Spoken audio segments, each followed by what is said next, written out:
All right, hello, welcome to the next week's of Coach's Notes from Milestone CrossFit. So this is for the week of May the 17th to May the 22nd. This week is a lot of what we've done before, so there won't be a whole lot of me having to show you things or tell you things. Everything is pretty much self-explanatory this week. Not a ton of new things throwing in. This will be our last week before we max out on the following week. So the week of the 24th will be our 1 rep max snatch and our 1 rep max back squats. And then we're doing Murph the next Monday. So in between those things will be a little bit, not lighter, but maybe a little bit less stress on our CNS. So by that, I mean maybe a little less high skill, a little less higher weight, a little more body weight sweat. But this week we've got a really good week going. So Monday, our snatch this week is going to be a power snatch into a power snatch, overhead squat, into a full snatch. So we're doing a complex.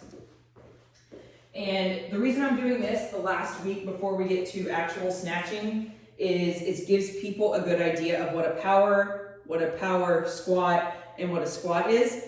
Plus, we're gonna allow them to build. So they've got 4 sets of doing this complex. So they can build to 100%, they can build to something super heavy.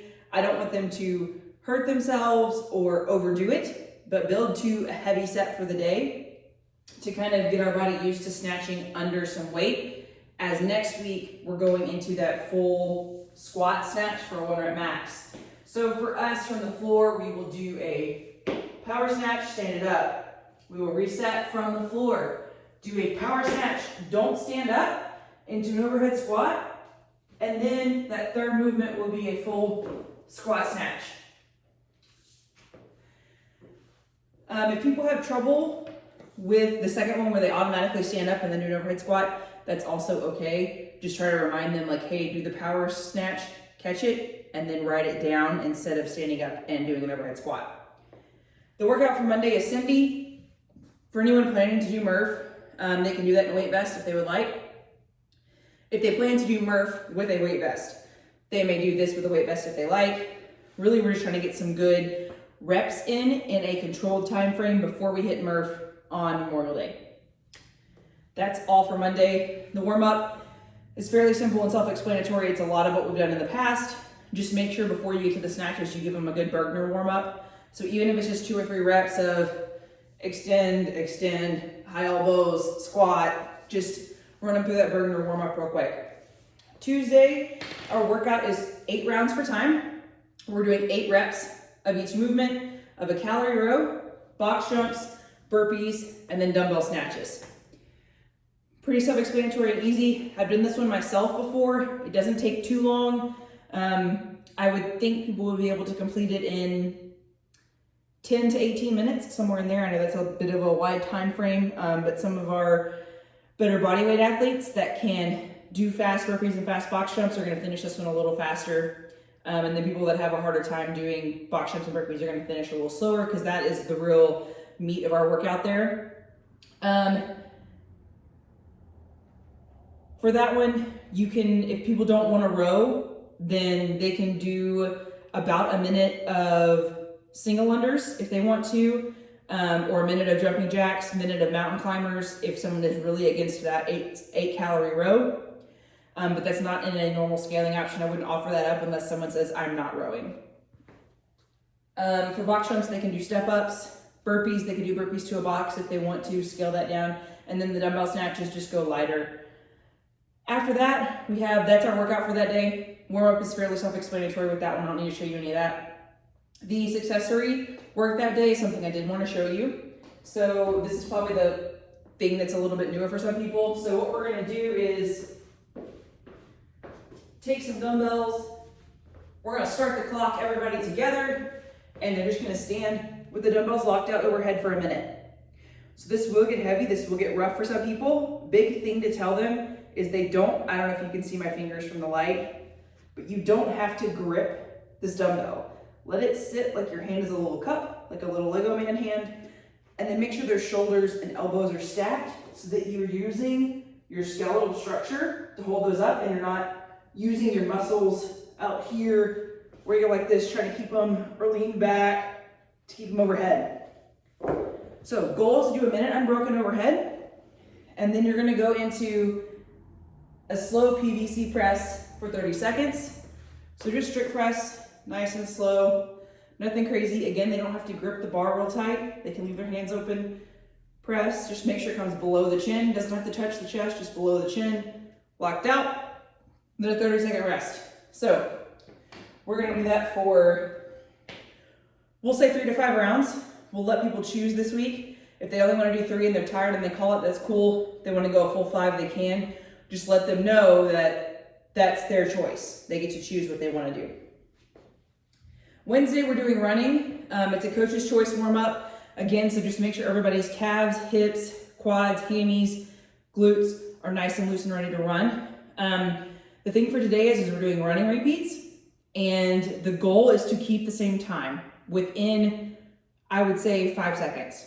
So plus or minus 5 seconds of your first time is what you want to stay around. So they need to rest how long they think it's going to take them to recover to run that same time frame. So someone runs the first 200 meters in a minute, 5 seconds, and they rest 2 minutes and can keep running it in a minute, 5 seconds. Awesome, that's great. Someone runs the first 200 in a minute and 5 seconds and they rest a minute and then they're 20 seconds slower, tell them to rest a little bit longer. So for this, I'll probably give everybody a whiteboard and a marker, go out to the parking lot and let them run the 200s and the 100s. This is also part of Murph Prep, so we're separating the days. So we've got Monday, we've got pull-ups, push-ups, and squats, and then Wednesday we've got our running, all cardio, a little muscle, a little cardio, but monostructural work to really get those legs running and get the heart rate really high and get everything pumping. So this will be a great workout. It'll be tough for a lot of people, but it'll be really good for them as well. Thursday, we've got back squats, less sets, less reps. We're backing that weight way up. We're trying to go 98%, 3 sets of 3. They can warm up weight how they want to. We're doing the same back squat warm up in class as we did this past week. But when they put weight on the bar, I would say put 50% on and do 2 or 3 squats, put some more, do 2 or 3, put some more, and start doing singles until they get to 98%. I would not have them do sets of 3 all the way up to 98% because then they're going to be super tired. So sets of 2 to 3 in the beginning and then do singles as they add weight till they get to 98% and then let them go. The workout that day is called Kettlebell Complexity.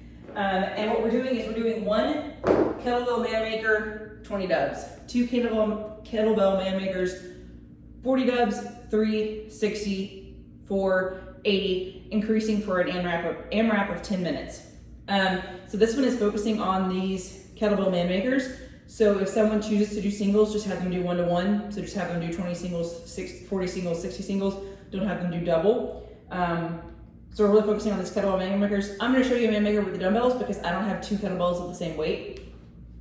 So a man maker for us for this workout for this week will be push up, row, row,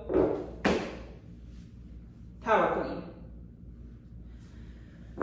So we're gonna do 1 push-up, a row, a power clean, stand it up. If they end up squat cleaning it and standing it up, that's also okay. With the kettlebells, probably a lot of people have not cleaned a kettlebell before, so this will be new for them. For kettlebell cleans, the best way to do this is in between your legs. So as you clean the kettlebell, it comes in between my legs and then up, and I catch it. You can do it on the outside of your legs, but if you can get them to put both kettlebells in between their legs and then clean, it stays a lot closer to your body and it's easier to pull it and catch it than it is if it's out here where it can get away from you.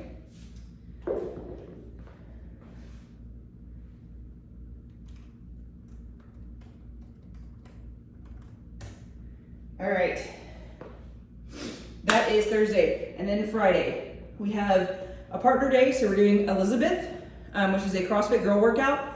We're going to do Elizabeth times 2. So essentially everybody is doing Elizabeth by themselves. I've doubled the reps. So we're splitting partners. So essentially you get rest within Elizabeth.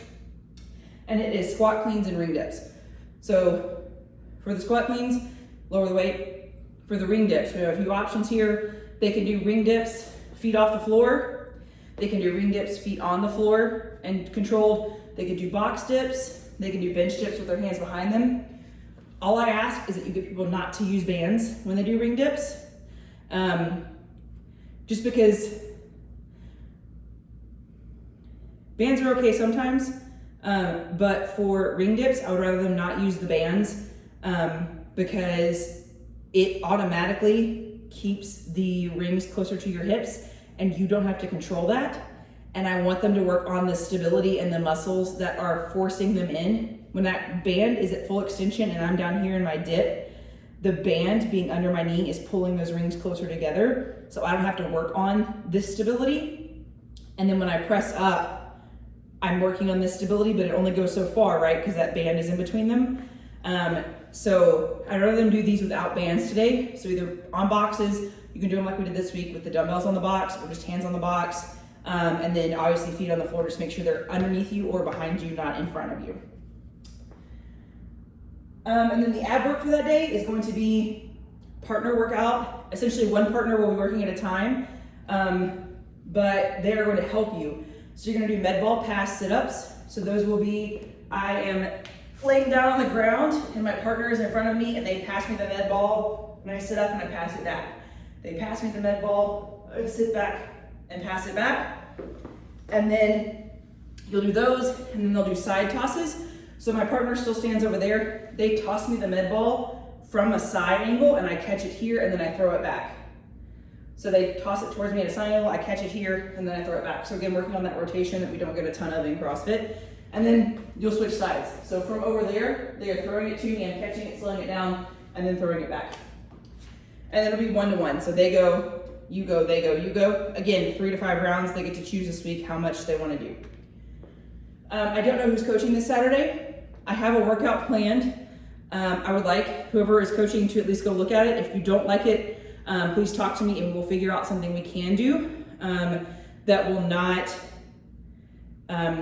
interfere with the 1 rep max snatch on Monday or over fatigue anything we did this past week, Monday to Friday. So I have a workout. It is 4 rounds for time of run and air squats, rest, toes to bar run, and you cycle back through. There's no rest in between, but there's rest in the middle. It's kind of weird, but it's still adding some more of that running and some more of that hanging from the bar that we're looking for in Murph. Whoever's coaching Saturday, if you don't want to do that one, please let me know. We'll work together to figure out a workout. Again, that won't mess up the 1 rep max snatch on Monday and won't over fatigue anything we've done this week so far. So that's it. So you've got the warm-ups. They're pretty similar to everything we've done so far over the past 6 weeks. So you should know what everything is. You shouldn't have any issues with those.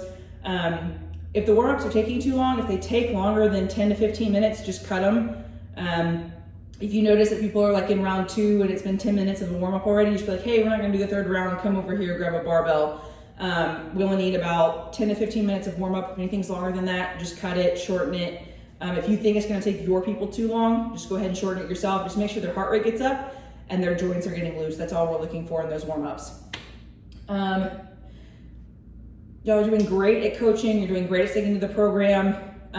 Please let me know if anything is too long, if you don't have enough time to do things. This week I was told the warm-ups were a little bit too long, so I'm trying to shorten them a little bit for you so that we don't have that problem where the warm-ups go like 20 or 30 minutes and you don't have time to do anything. I'm trying to keep our warm-ups around 10 to 15 minutes. If you have any questions, please let me know. You'll do great.